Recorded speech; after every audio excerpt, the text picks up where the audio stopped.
Boa noite a todos. É uma grande alegria estarmos aqui pelo convite amoroso da nossa querida Sônia Dói, que sem dúvida é muito suspeita quando nos traz adjetivos e predicados que nós ainda não temos. Estamos todos no caminho, mas ainda falta um bocado para chegar nos patamares que ela nos coloca com uma doçura que lhe é muito característica. Nós estamos aqui trazendo nestas nossas reflexões que iremos compartilhar com vocês. Obrigado. Nada de novo.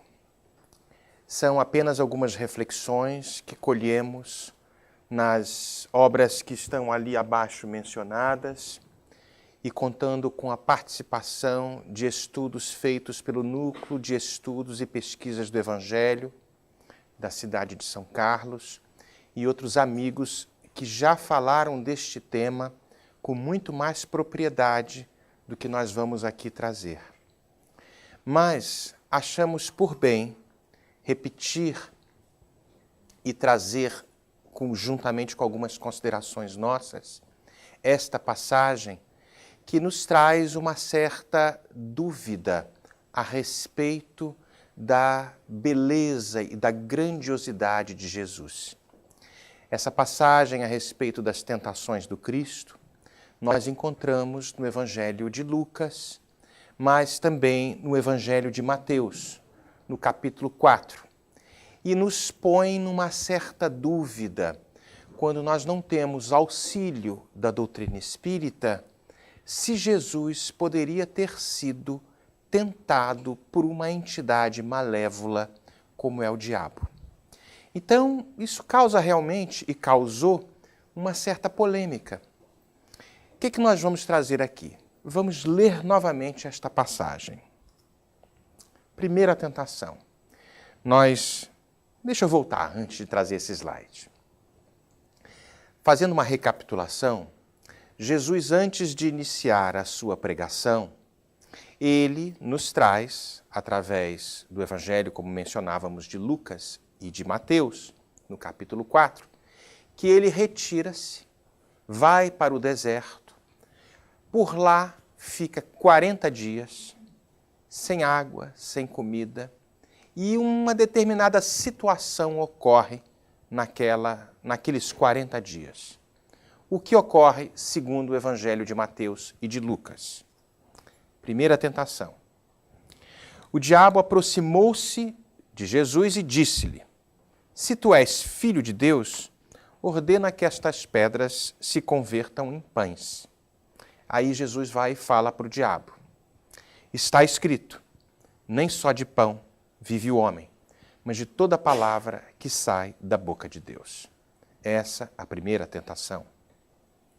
A segunda tentação. Então o diabo vai, pega o Cristo, o conduz a uma cidade santa e coloca-o sobre o pináculo do templo, ou seja, na parte mais alta do templo. E aí vai e tenta Jesus. Se tu és o Filho de Deus, lança-te daqui para baixo, ou seja, pula, pois está escrito, dará a teu respeito ordens aos seus anjos, e eles te vão sustentar nas suas mãos para que os teus pés não se firam em alguma pedra. Existe alguma variação de uma tradução para outra, mas é basicamente isso. O diabo fala o seguinte: se você é o Filho de Deus, pula dessa altura e dá a ordem para que os anjos te segurem, para que você não se esborrache lá embaixo. E Jesus vai e nos traz. Está escrito, não tentarás o Senhor teu Deus. Segunda tentação. A terceira tentação. Em seguida, o diabo o conduz a um monte muito alto e, mostrando-lhe todos os reinos do mundo, com a sua glória, disse-lhe: tudo isso eu te darei, se me adorares. Aí Jesus vai e responde: vai-te, Satanás, pois está escrito, ao Senhor teu Deus adorarás, e só a Ele prestarás culto. Então, tem alguma coisa interessante. No final, o diabo vai, o deixa e os anjos começam a servi-lo, servir Jesus. E aí nós temos aí uma dúvida. Poderia um ser malévolo, maldoso, tentar o Messias? Isso parece uma certa contradição, porque nós caímos em muitas tentações, mas um ser divino que alcançou o mais alto grau de pureza na escala, que é o Messias, poderia estar sujeito a toda este enredo de situações? Fica esquisito a gente, de repente, e a gente passa a questionar, será que isso aconteceu realmente? Existem muitas parábolas que são parábolas escritas, tem parábolas representadas, e parábolas que são alegóricas, que trazem uma mensagem de fundo, que às vezes elas talvez não tenham acontecido de fato. O que a gente vai ver? Então, a gente trouxe aí o slide. Será que isso poderia ter acontecido? Na Revista Espírita, de fevereiro de 1868, nós vamos trazer aí uma mensagem, tem uma coletânea de mensagens a respeito dos Cristos e dos Messias. E existem ali particularmente algumas mensagens do espírito Lacordaire e de um espírito anônimo, que nos trazem a seguinte informação. Os Messias são seres superiores que atingiram o mais alto grau na hierarquia celeste e conquistaram uma perfeição que os torna infalíveis por daí adiante e acima das fraquezas humanas, mesmo quando encarnados. Ou seja, um Cristo, mesmo estando na carne, com todas as limitações que nós imaginamos, ele não erra. Ou seja, cada suspiro, cada palavra, cada silêncio do Messias é coberto de um ensinamento profundo. Todas as ações que ele fez e todas as ações que aparentemente ele não fez têm uma significação. É coberto de um ensinamento que vai muito além de tudo isso. Então a gente está com mais dúvida ainda, porque nós temos nas passagens do Evangelho de Mateus e de Lucas uma possibilidade de falha. Então tem um suposto ser que se chama diabo, que vai tentar o Messias, que é infalível segundo esta narrativa que nós temos da Revista Espírita de fevereiro de 1868, e uma situação que ele vai tentar. A gente não tenta em algo que a gente tem certeza que a gente não vai conseguir. Verdade? Quem é que consegue fazer isso? Só se a gente tiver muito obtuso mesmo e muito míope. Aí, quem é que vai ajudar a gente na descoberta, trazendo mais um fator, mais uma informação, melhor dizendo, para que possa nos colocar com uma certeza de que Jesus realmente é infalível? Na Gênese de Kardec, no capítulo 15, nós vamos encontrar na mensagem, nos itens 52 e 53, onde estão ali os milagres, e particularmente neste item 53, a passagem que se refere especificamente à tentação de Jesus. E ela nos traz o seguinte. Coloquei aqui, Cristo é falível ou não é falível? Jesus não foi arrebatado. E esta mensagem quem nos traz nada menos é do que João Evangelista. Jesus não foi arrebatado. Ele apenas quis fazer que os homens compreendessem que a humanidade se acha sujeita a falir e que deve estar sempre em guarda contra as más inspirações a que, pela sua natureza fraca, é impelida a ceder. A tentação de Jesus é, pois, uma figura, e fora preciso ser cego para tomá-la ao pé da letra. Como pretenderias que o Messias, o Verbo de Deus, encarnado, tenha estado submetido por algum tempo, embora muito curto fosse este, às sugestões do demônio, e que, como diz o Evangelho de Lucas, o demônio o houvesse deixado por algum tempo, o que daria a supor que o Cristo continuou submetido ao poder daquela entidade. Não. Compreendei melhor os ensinos que vos foram dados. O espírito do mal nada poderia sobre a essência do bem. E a mensagem segue. E quem assina é o nosso querido apóstolo João Evangelista. Essa mensagem foi recebida em Bordeaux, como está aí, em 1862. Então nós temos uma situação que nos traz uma certeza de que Jesus não deveria e não foi tentado por aquela situação. E a doutrina espírita nos traz essas informações e nos clarifica uma situação que muitos de nós, eu também, nos meus tempos de catolicismo, tinha essa dúvida: como pode isso ter acontecido? Aí a gente vai percebendo. Jesus é muito mais do que nós imaginamos. Alguns estudiosos, um pouco frívolos, atribuem a de Jesus algumas situações na carne, como casamentos, como isso, situações que não tinham a menor significação e o menor cabimento, porque a mensagem do Cristo ia muito além de tudo que nós conseguiríamos imaginar. Nós vamos encontrar na obra Renúncia, trazida pelo Espírito Emmanuel, um espírito da mais alta categoria, que é Alcíone, já habitando a mundos mais felizes. E por amor, ela desejava voltar à Terra para resgatar o seu grande amor, Pólux, que estava no mundo espiritual, numa situação infeliz, preparando-se para reencarnar-se na Terra. E ela, por amor, predispõe-se a vir fazer este processo junto com ele. A história é belíssima e é uma das páginas mais lindas escritas por Emmanuel.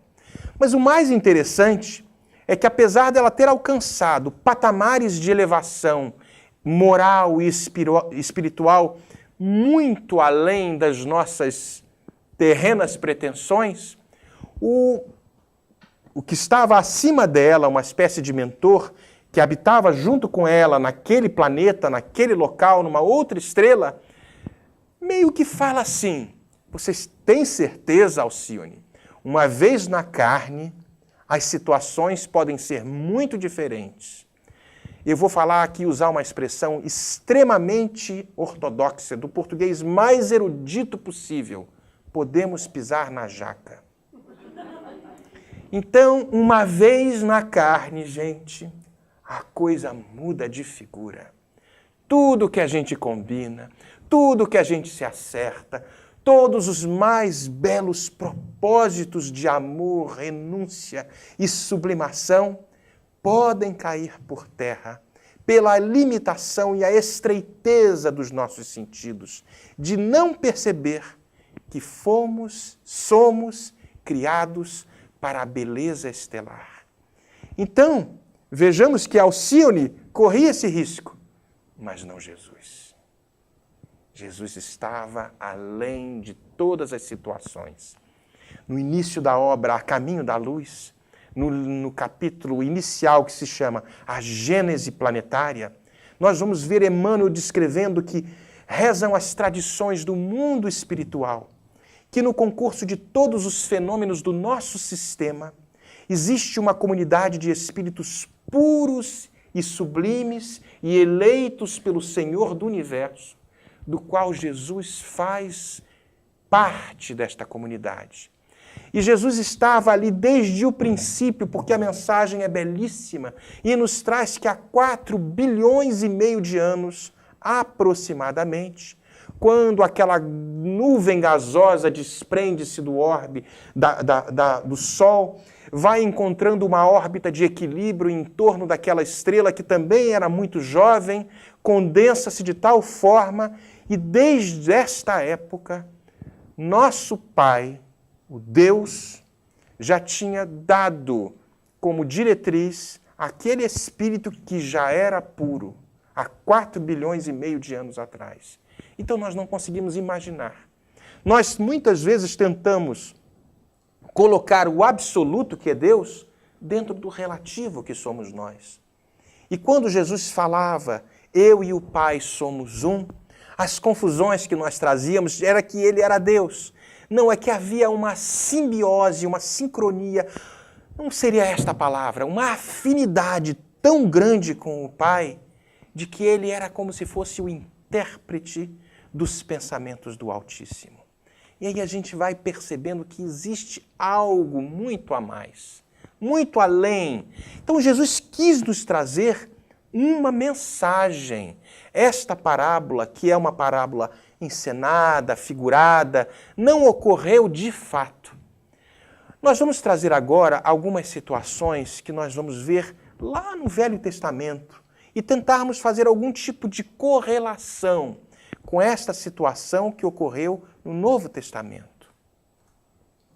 No livro de Êxodo, no Torá, ou seja, no livro judaico, que é composto por 5 partes, existe uma parte ali que é do Êxodo. O Êxodo conta a história do povo hebraico, do povo hebreu, dos judeus. Havia uma situação muito constrangedora. Nós conhecemos que havia o Egito, os faraós, tinha o povo o judeu, que era escravizado pelos egípcios. Num determinado momento, não vamos entrar aqui em detalhes, Moisés liberta o povo judeu e caminha por um deserto, em busca da terra prometida.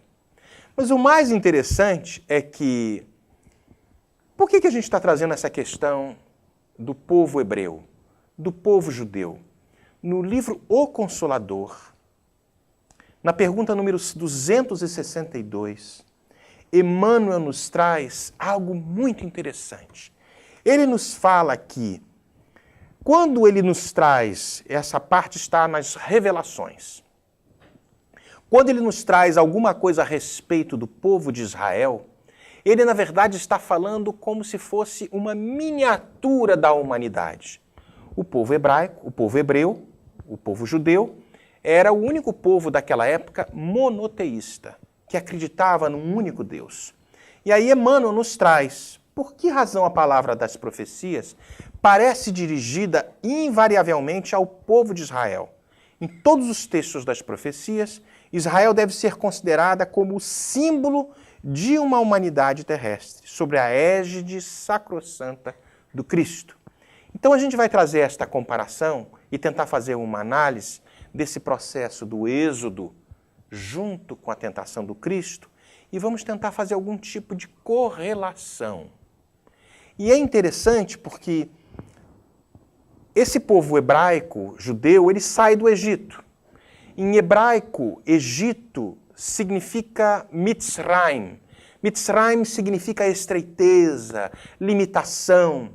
Ou seja, é um povo que sai de uma situação de limitação, de estreiteza, passa por um deserto, ora acampado, ora fora das tendas, em busca de uma terra prometida.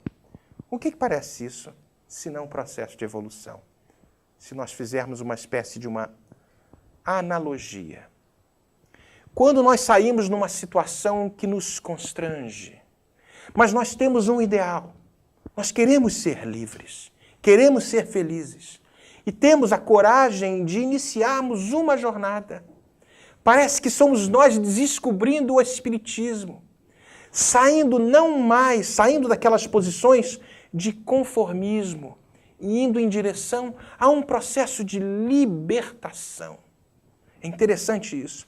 E a gente às vezes tem vontade de voltar, porque fica pesado a coisa, fica limitante.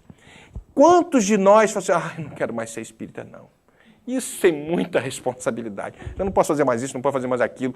Tudo tem causa, tem efeito. Então, se fizer isso aqui, vai ter um efeito. Cada pensamento que eu tenho vai ter uma reação lá atrás.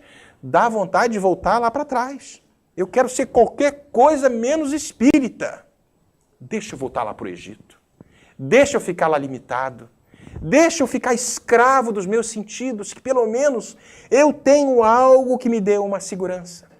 No livro Libertação, André Luiz nos traz, no prefácio, a história do peixinho vermelho. É belíssima. O peixinho vermelho mora num laguinho ali, onde está todo mundo ali aparentemente gordinho assim igual a mim, tudo tranquilo. E ele inicia uma trajetória, porque tinha ali um veiozinho que aparentemente ia para algum lugar. Ele sai daquele lugar, se espreme todo, perde algumas escamas, passa fome e vai neste processo caindo num rio, um rio maior, até que ele vai para o oceano e descobre as belezas de estar verdadeiramente livre.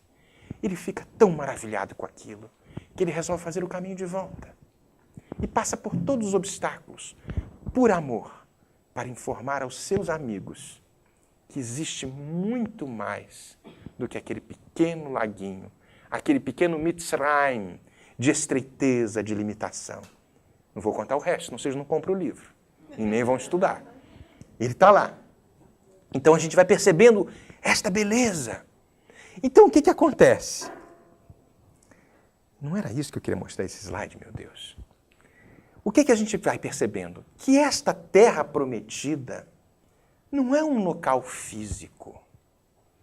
Lógico que nós, quando vemos estes retirantes da Síria, com seu país completamente destruído, tentando buscar nas terras europeias, nas terras norte-americanas, no Brasil, os locais melhores, quando nós saímos do nosso país abençoado, que é o Brasil, e viemos para cá, todos nós buscávamos algo melhor. Sem dúvida, embora continuássemos amando a nossa terra. Mas essa aqui é a pátria que nos abençoa, que nos abraça. É a nossa nova mãe. Então todos nós fazemos esse movimento.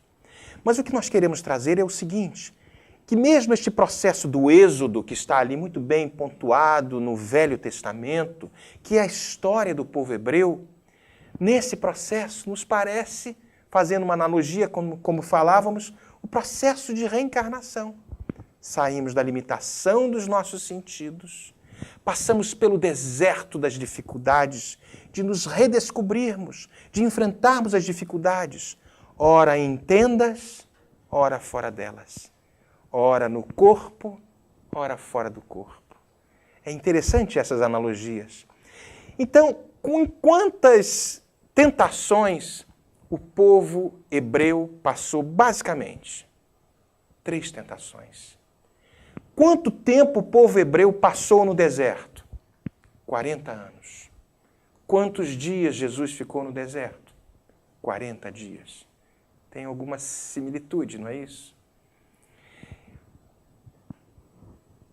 Quando Paulo descobre o Cristo e percebe a grandeza que ele não tinha percebido antes, ele vai para onde? Ele vai para o deserto. Nós vamos vendo todos esses profetas, todos esses missionários indo para o deserto. O deserto simboliza o encontro da criatura com Deus. Porque no deserto não tem mais nada. Só tem lagartixa e você e Deus. É uma analogia, uma brincadeira que a gente está fazendo. Ali é uma simbologia. Então, quando Paulo sai do deserto, já teve a visão gloriosa na estrada de Damasco do Cristo, ele vai buscar quem? Gamaliel, o seu mestre, que já tinha contato, já estava em contato com o Evangelho, segundo o Espiritismo já fala isso, já estava em contato com o Evangelho do Cristo. E aí ele vai perguntar para Gamaliel, Gamaliel, me explica um pouco mais. Que terra prometida é essa? E Gamaliel nos traz o seguinte, Saulo naquela época, eu estou convencido de que a terra prometida não é um local físico. A terra prometida é o Evangelho de Jesus.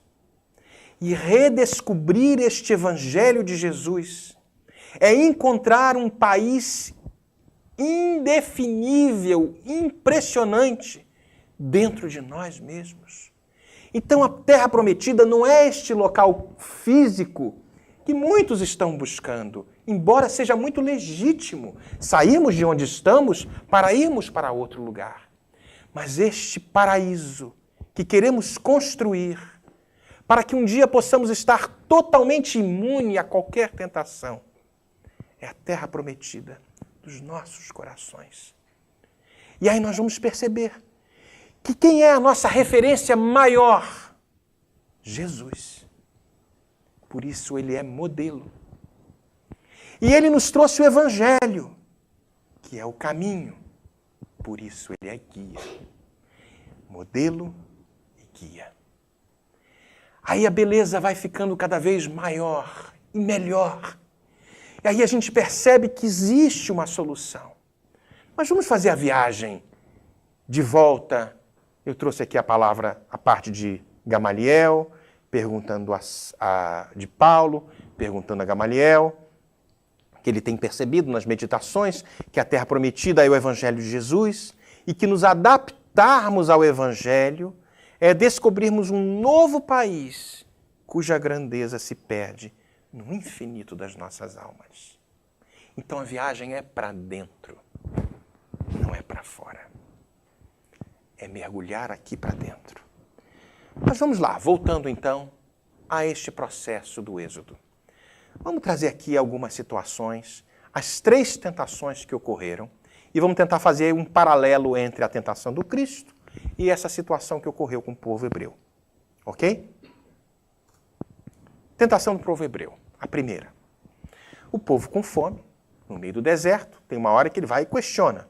Moisés, você trouxe a gente aqui para a gente morrer de fome? A gente quer voltar. Lá, pelo menos, a gente tinha água, a gente tinha comida, a gente tinha alimento. Você trouxe a gente aqui para morrer de fome, meu Deus do céu. Que coisa é essa?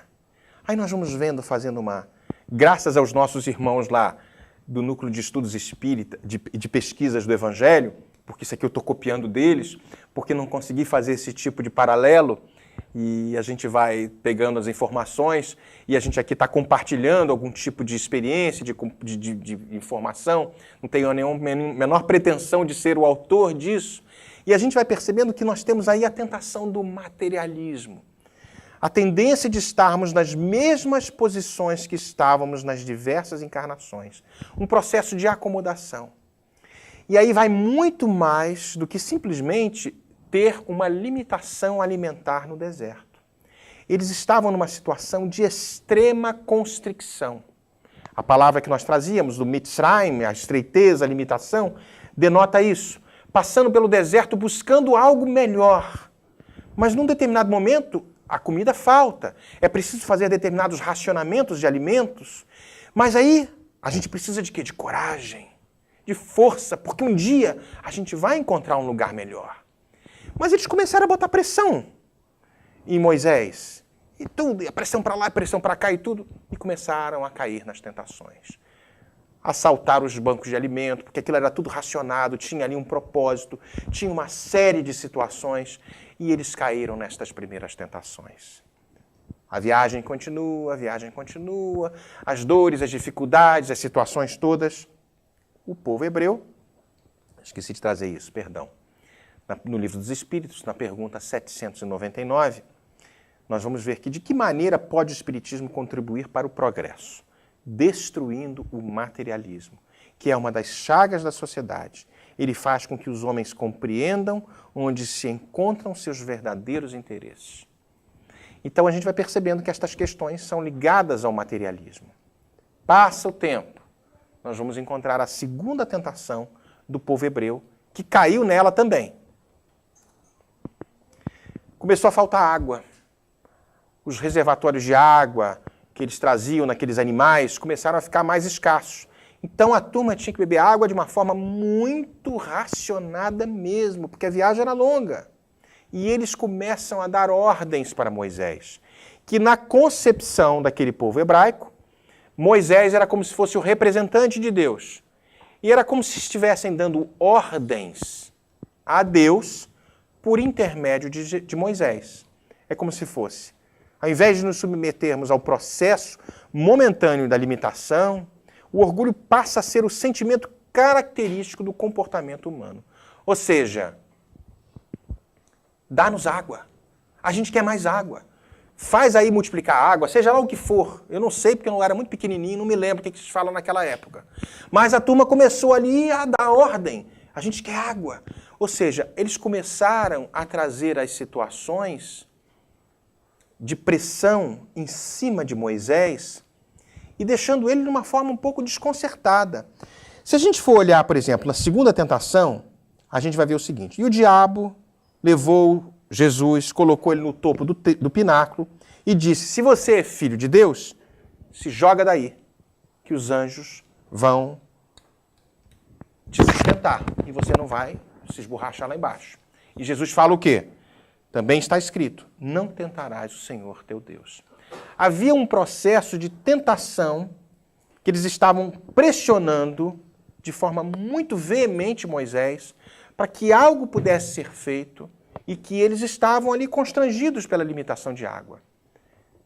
Da mesma forma, a água quase que acabou, eles assaltavam os reservatórios de água, a coisa ficou numa situação muito complicada.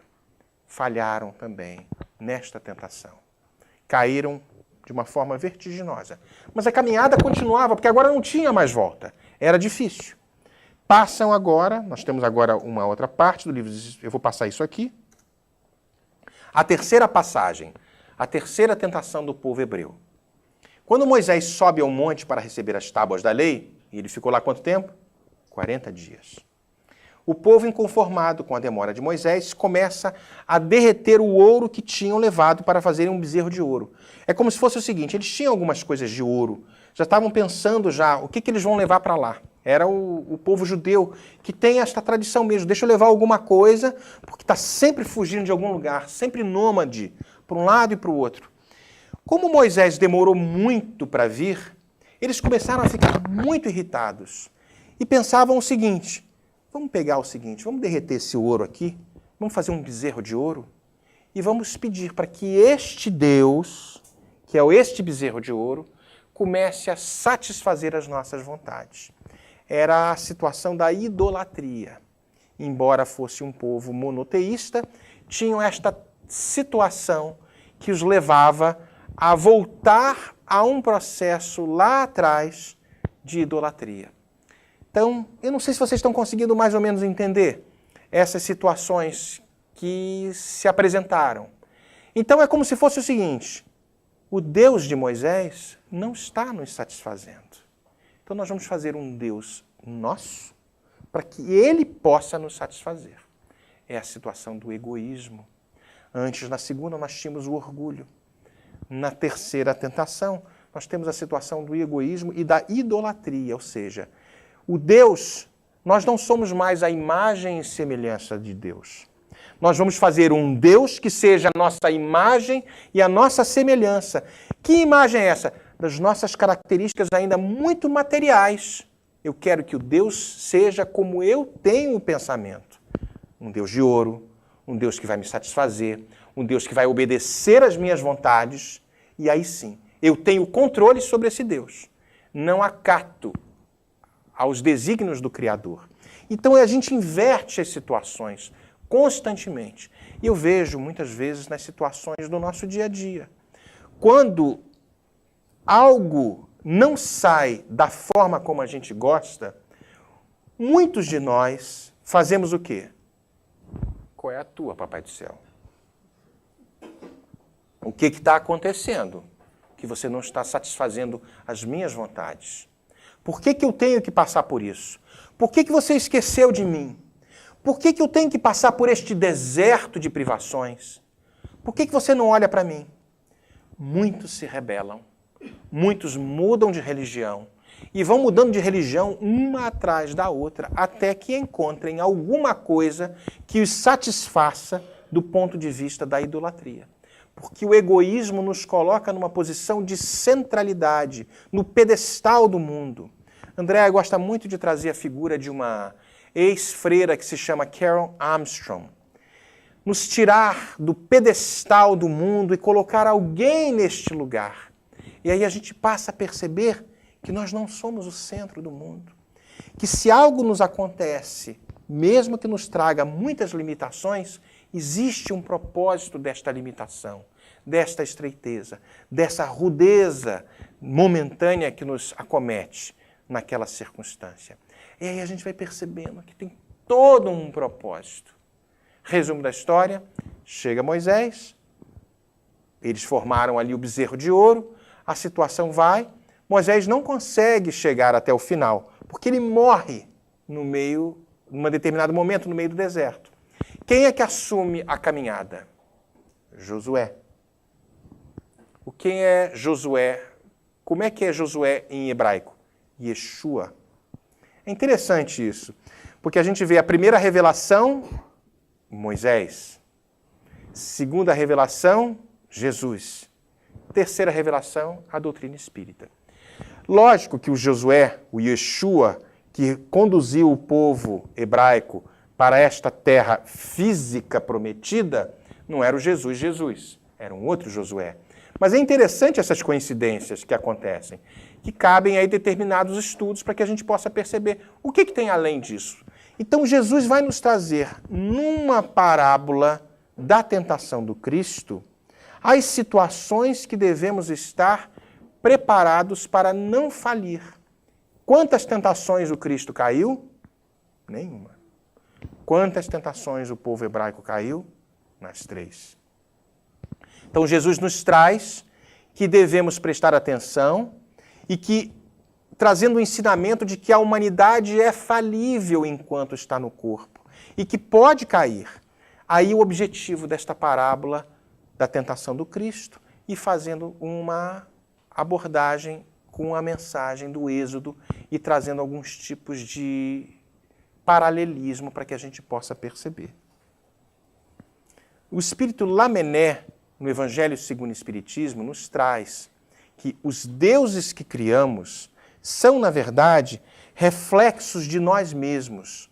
Ao invés do homem se tornar a imagem e semelhança de Deus, queremos que Deus se torne a imagem e semelhança dos homens.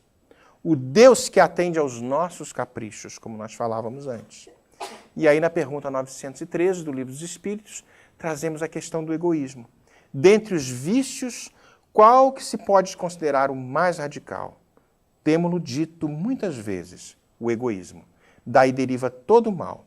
Estudai todos os vícios e vereis que no fundo de todos há o egoísmo. E no final veremos a passagem, a gente vai ver agora a passagem do Cristo novamente. Então o diabo deixou-o e chegaram os anjos e serviram-no. O que significa isso?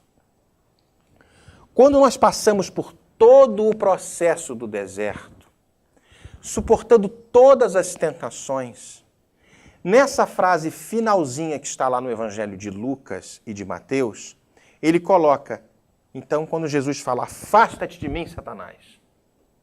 Show! Né? No final chega, e o diabo vai embora, e os anjos chegam e passam a servi-lo. Significa nós todos alcançando o topo deste processo de evolução. Caindo neste processo de extrema sublimidade, de beleza, conseguimos com coragem, com força, com garra, alcançar estes patamares de profunda sublimidade. E aí passamos a comungar junto com estes anjos, que do ponto de vista simbólico são os espíritos puros, são os espíritos bons, que vão fazer parte da nossa família. E já fazem parte da nossa família. Porque é muito fácil a gente ser santo e puro no meio de um monte de puros. A prova é nós passarmos por essas situações terrenas, com as nossas limitações, com os nossos resgates, com as nossas circunstâncias ainda limitadoras e com os galardões da vitória. Aí lá no final, neste processo infinito, muitas vidas, muitas existências, a gente alcança este processo de profunda beleza. Está ali no livro Parnaso de Além Túmulo, a poesia de Castro Alves, de que... Como é, meu Deus? Muitas vidas... Eu me esqueci agora, deu um branco. Mas ele vai nos falando, através da psicografia de Chico Xavier, que passamos por diversas vidas, com muitas dificuldades, para no final voltarmos para o seio de Deus de uma forma muito bela. Me deu um branco completo agora, eu não me lembro muito bem da passagem. Você lembra, Andréia? Há mistérios peregrinos nos mistérios dos destinos que nos mandam renascer. Da luz do Criador viemos, múltiplas vidas vivemos, para a mesma luz volver. Então Castro Alves nos traz uma beleza, uma beleza belíssima, pleonasmo, uma beleza fantástica, nos trazendo essa grandeza e a nossa destinação. E aí a gente percebe que todas as situações são momentâneas. Há uma história muito bela que eu gostaria de trazer para vocês e que me veio à mente quando conversava com a nossa querida Sônia hoje no almoço. Ela me contou uma história a respeito de um presidiário e eu vou dar uma encaixada numa situação que eu ouvi de um grande amigo, um grande trabalhador do movimento espírita, foi presidente do Lar Fabiano de Cristo. E me perdoem se vocês já ouviram essa história até de mim, porque eu já repeti essa história tantas vezes, mas ela é tão bela. Havia um grupo de voluntários que visitava um presídio, várias instituições que necessitavam de ajuda. Orfanatos naquela época, na década de 70, orfanatos, presídios, casa de anciãos, hospitais. E particularmente estávamos próximos da época do Natal. Estávamos não, porque eu não estava lá, né? Aqueles homens estavam ali. E foi delegado a uma das pessoas, professor César Reis, que fosse o portador da fala naquele presídio, ali em Bangu 1 parece, Bangu 2. E era uma situação muito complexa. Ele estava assim, pouca inspiração. Não tinha ideia o que ele poderia falar para aqueles presidiários numa época próxima do Natal. E o tempo foi passando, o dia foi chegando, era um domingo, ele acordou com uma ideia. A ideia era de falar sobre as bodas de Caná. Para quem não sabe, as bodas de Caná, eu já contei essa história aqui? Para quem não sabe, as bodas de Caná, graças a Deus. Para quem não sabe, as bodas de Caná era aquela passagem que Jesus transforma a água em vinho. O dono da festa calculou mal, o vinho acabou, para ele não ficar numa situação complicada. Maria chama Jesus. Não foi assim, a gente está dando uma brincadeira, né? E Jesus transforma a água em vinho. E aí ele falou assim, meu Deus, mas que relação tem isso com o Natal, com uma penitenciária? Aquilo veio muito forte na mente dele, mas ele não sabia como é que ele ia fazer o gancho. E o pessoal chegou ali, conversaram, cantaram para aqueles presidiários, todos sentados assim, igualzinho a vocês, todos presidiários, na carne, momentaneamente. Todos ali sentados, estava ali o secretário de Segurança Pública, os policiais atrás, e começaram a fazer algumas preleções, uma música, uma coisa bem informal, mas com um coração imenso de todos. E chegou a hora do nosso querido amigo falar. Ele se aproxima de um pequeno púlpitozinho ali que improvisaram, não tinha microfone, e ele começa a falar e descrever a situação das bodas de Caná. E não sabia onde ia acabar aquilo. Eu falei assim, meu Deus, mas o que eu vou falar aqui? Eu vou levar a pedrada depois de descrever uma situação de um casamento que acabou o vinho e Jesus transforma a água em vinho. O que tem a ver com a minha prisão, com a minha situação de limitação, de dor, de sofrimento? E ele foi falando aquilo tudo. No final, o gancho vem. Quando você aceita o Evangelho de Jesus, quando você olha para este homem não como uma figura humana, que ele foi uma figura humana, porque encarnou aqui na Terra, mas como um representante da divindade, você troca a tua vida e transforma ela da água para o vinho. Aí ele achou interessante e foi dissertando, foi discorrendo de uma forma muito mais bela do que esta forma muito simplista que eu estou trazendo aqui para vocês. Houve uma comoção muito grande. Os presidiários começaram a chorar, as lágrimas começaram a cair, mas havia lá no final do palco daquela sala um senhor fechado, com os braços cruzados, não dava um sorriso. Não saía uma lágrima dos seus olhos. E ele percebeu, porque ele era ali um elemento destoante de toda aquela choradeira. Havia um envolvimento emocional, espiritual, que nós não conseguíamos mensurar. Terminada a preleção, todos saíram, os policiais foram encaminhando. No final, esse nosso amigo, César Reis, fica na porta, cumprimentando a todos, aquele homem levanta-se, segura o César pelo braço e fala: "Ô, cara, você acredita mesmo nisso tudo que você falou?" Ele percebeu que havia alguma coisa ali diferente. Os policiais se aproximaram porque ele estava ali realmente um pouco brabo. "Você acredita mesmo naquilo tudo que você falou?" E o César chegou e falou o seguinte: "Eu acredito do fundo da minha alma. Eu não vim aqui com uma história decorada para simplesmente bater o ponto e tentar tocá-lo de alguma forma. Esse homem chamado Jesus mudou a minha vida. E eu espero sinceramente que você um dia o conheça, porque ele vai mudar a tua vida, da água para o vinho." Ele falou assim: "Não, você não sabe o que você está falando. Aqui é matar ou morrer. Você não sabe as tentações que eu sofro aqui dentro. Eu ouço vozes, e essas vozes que me atormentam pedem que eu mate os outros das celas, que estão da mesma cela que eu, e que depois eu me mate, porque eu sei que eu vou para o inferno. Então é melhor antecipar esta viagem.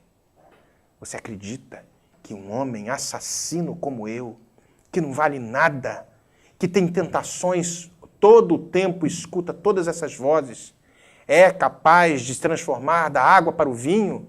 Você não sabe nada, cara." Com aquela linguagem bem forte. Aí, naquele momento, o César o puxou para perto, o segurou bem forte e olhou no fundo dos seus olhos. "Como é seu nome?" "Jesus Ribamar, lá do Maranhão." "Jesus Ribamar, eu vou lhe falar uma coisa. Acredita, cara." Aí começou a falar num linguajar bem característico dele, bem ali do pessoal mais rústico. "Acredita, cara. Segura, firme, aguenta as tuas tentações. Você vai ver que isso tudo vai mudar, mas é preciso que você tenha muita coragem, não de vencer lá fora, de vencer aqui dentro. E eu vou te dar um livro."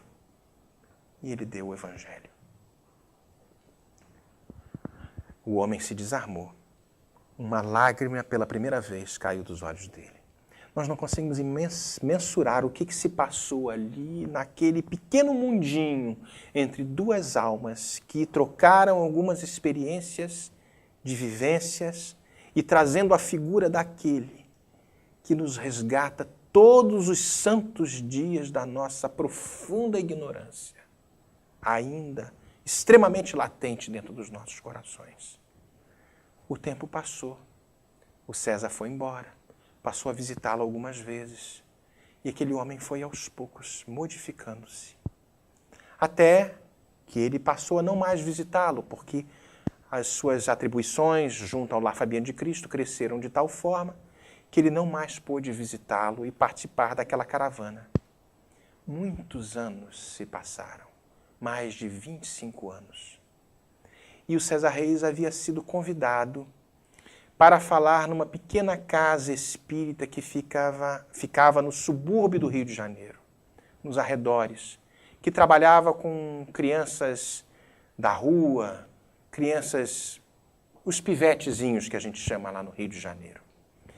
E ele foi convidado para fazer uma palestra. Era uma casa muito simples, de chão batido, não tinha PowerPoint, não tinha projetor, não tinha o Daniel gravando. Tudo muito diferente. Sentado ali na cadeirinha da frente, naqueles bancos de madeira de tábua corrida, e ele aguardando o presidente da casa, o diretor, que iria conduzi-lo até aquele local ali e determinar quando seria a palestra. Chega um senhor, meio baixinho, atarracado, uma cara assim meio fechada, cabelo todo branquinho, e senta do lado dele e dá uma cutucada nele. "César, é você?"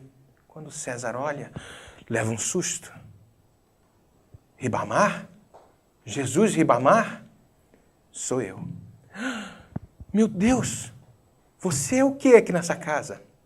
"Eu sou o presidente dessa casa." Essa história é verdadeira. "Eu sou o presidente desta casa." "Meu Deus, o que é isso? Me conta a sua vida." "Desde aquele dia que você me falou sobre as tentações, para que eu pudesse me segurar nos meus ímpetos de matar e massacrar a todos aqueles que me olhavam atravessados, eu comecei a pensar. Algo começou a mudar na minha vida. Eu li algumas páginas daquele teu livro. Li poucas porque eu não entendo muito bem. O meu português é limitado. Mas as poucas páginas que eu li começaram a modificar de uma forma significativa algo que eu não conseguia mensurar dentro daquelas 4 paredes daquela prisão. O tempo passou. Muitas vezes eu tive o ímpeto de matar muitas pessoas ali dentro, porque a vontade vinha. Eu era médium, escutava vozes, e as vozes eram repetidas para eu me desviar do caminho, para um lado ou para o outro. Mas todas as vezes que aquelas vozes falavam bem forte na minha mente, só haviam 2 olhos que eu lembrava, os teus olhos, e associava aos olhos de Jesus. Por acaso ele tem uns olhos azuis. Eu saí da prisão. Não consegui emprego. Confesso que foi difícil. Quem é que quer dar emprego para um ex-presidiário? Eu era um assassino, no meio da rua. Quem acreditaria em mim? Olha a minha aparência. Era a escória do mundo. Mas eu me segurei. Eu passei fome. Eu passei sede. Olha o êxodo. Eu passei todas as privações. E muitas vezes eu pensei em desistir. Todas as vezes que eu pensava em desistir, eu abria aquela página e me lembrava de você. Consegui um emprego, humilde. Alguma comida começou a aquecer o meu estômago. E as coisas começaram a mudar. Porque eu comecei a resistir a mim mesmo e a construir dentro de mim a terra prometida. A terra prometida que hoje eu vislumbro. Ainda estou longe, mas consigo perceber que já estou no caminho. Já faz alguns anos, um pouco mais ajuizado, um pouco mais consciente da doutrina espírita que me libertou. Me juntei a um grupo espírita. E nestas minhas limitações, nestas minhas poucas possibilidades, temos esta casinha que tenta ajudar da mesma forma aqueles que um dia foram soltos no mundo e que, caídos nas mãos do planeta, podiam ser, quem sabe, acolhidos por mim, porque o que eu passei, eu não gostaria que os outros fossem expostos também. Estamos aqui. Vá, meu filho, faça a tua palestra, resgate a mais alguns. Eu sigo no caminho, você segue no teu e Jesus nos conduz. E a palestra, estou um pouco com a voz embarcada, porque eu imagino a cena, né? E eu conheço muito César Reis. César Reis é uma figura muito querida. E ele vai nos descrevendo essas situações. E a Soninha nos trouxe uma situação muito parecida hoje com um presidiário que ela passou a visitar. E eu não sabia como é que ia fechar essa palestra. Quando você falou aquilo, me veio o gancho. E acabamos a nossa fala trazendo exatamente estas considerações. Ao longo deste nosso caminho, muitas situações vão se desdobrar. Diversas circunstâncias vão nos convidar a voltar para o Egito.